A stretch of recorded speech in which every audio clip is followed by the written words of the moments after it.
Welcome to Attleboro Update. A state dignitary is working to make sure schools across the country are preparing high school students to enter the job market. Congressman Joe Kennedy held a special press conference at Attleboro High School last week to announce the filing of new legislation.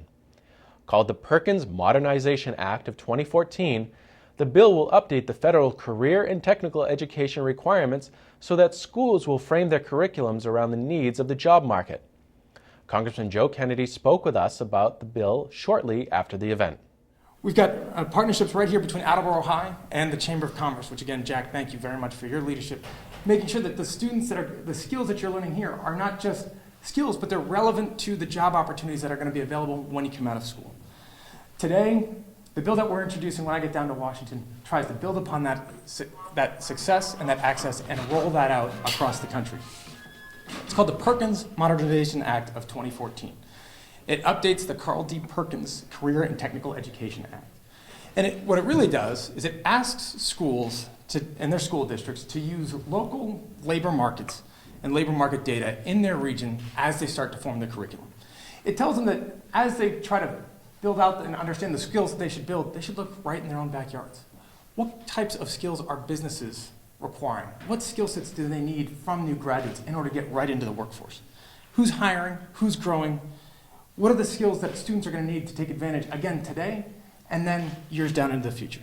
So the bill is it's a modification of the Perkins Act, which is based for career and technical education. And what this does is it says that schools should be looking at their local businesses, local labor markets, as they decide what skills to teach their students. So that the goal on this is to make sure there's very tight coordination between schools and the jobs that are available in their backyard, to make sure that those skills are demand-driven, and to make sure that the students coming out after they complete these programs and are graduates, they've got the skills to go right into those jobs. So it just says, as schools are making their grant requests, they have to show that there's a tie between the local labor markets and the needs of the local business and how they develop their own programs. I have the opportunity to work with a lot of the small businesses, and they're the ones who come to us and ask for bills such as this.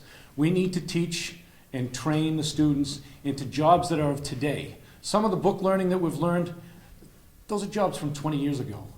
As you all know, things have changed dramatically, with the technology and all of the things that are available, and it's the training that they're going to get here and the training through this bill that is going to help you all, and all the students here and many of the other schools that we deal with, find the right opportunities and the right jobs out there. And also it's going to help the employers because, as was said, there's a lot of empty jobs out there because we don't have the talent. Well, now it's time that the talent is going to be taught exactly what's needed for today's workforce. Perkins funding has historically been the fiscal catalyst to develop new programs, and Congressman Kennedy's filing of the Perkins Modernization Act will ensure that in-demand occupations will be the focus of new program development, not only in Massachusetts, but across America. Labor market analysis and the continued partnerships with business and industry will place vocational technical education as a leader in the workforce development system and in stimulating economic development. The Massachusetts Association of Vocational Administrators, MAVA, representing 55 Voc Tech high schools in the Commonwealth, is excited, fully endorses, and supports Congressman Kennedy's bill. We've visited the school, had a fantastic tour here, and I think, again, a great example of a school that is connected to the business community, having the head of the local Chamber of Commerce here and Jack Lang talk about how those programs are so valuable, and really using that as an example for how it's done right and how other places across the country should be doing it as well.